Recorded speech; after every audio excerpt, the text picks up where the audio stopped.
Evening, Betsy. It's Monday, the 12th of April. I don't have any thoughts today, so I'm gonna practice my 3-minute thesis.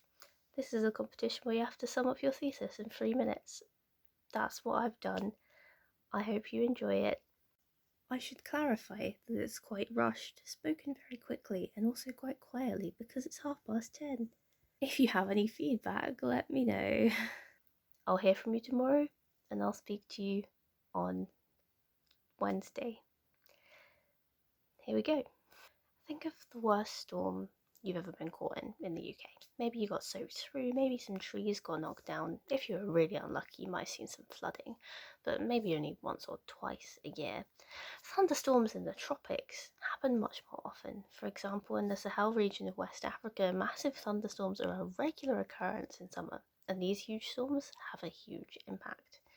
They help distribute the water that allows vegetation to bloom and crops to survive.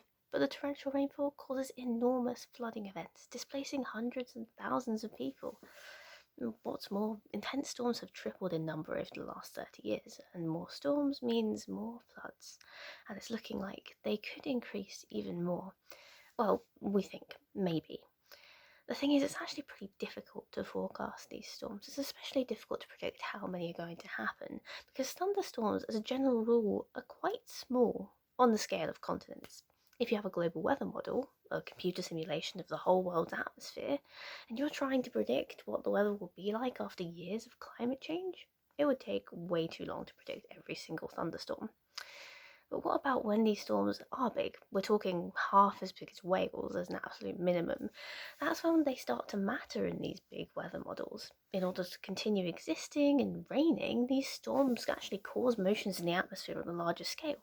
And we do need those to predict weather in our global models, but it's tricky when these storms are too small to show up.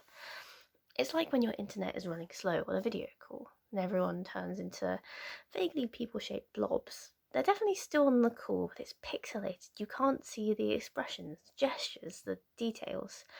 Our global models can see the storms. Clever techniques might mean we can even guess how they impact the atmosphere around them or what time they might form, but we're not really getting the whole picture.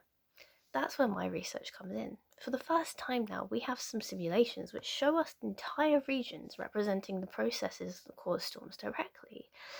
This gives us a clearer picture we can use to show how thunderstorms interact with the bigger processes in the atmosphere and can tell us what features it's really important to get right in these weather models. So if we do have to pixelate it a bit, we know how to do that while keeping the things that matter.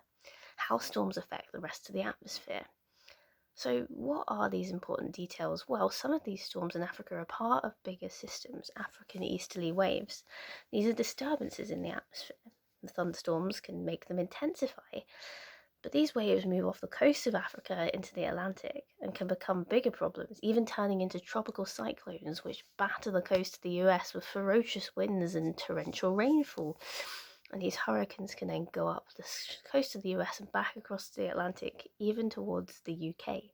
So next time you're caught in a storm, you might wonder if this little storm was predicted, starting with a huge storm in West Africa.